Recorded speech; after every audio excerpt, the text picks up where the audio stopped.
Hi అండి అందరికీ.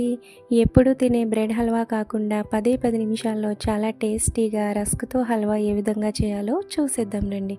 ముందుగా ఈ విధంగా రస్కులనైతే తీసుకొని ఇప్పుడు వీటిని ఈ విధంగా ముక్కలుగా చేసుకుని మిక్సీ జార్‌లోనికి యాడ్ చేసుకుందాం.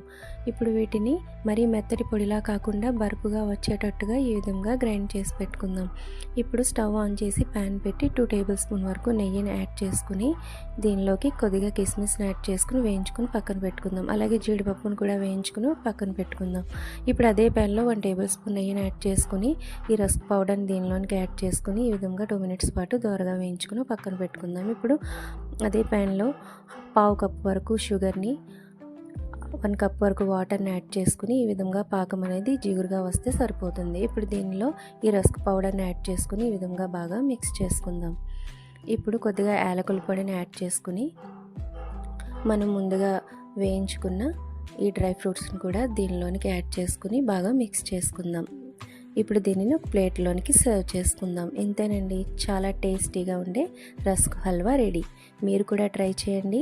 ఈ వీడియో నచ్చినట్లయితే లైక్ చేసి సబ్స్క్రైబ్ చేయండి.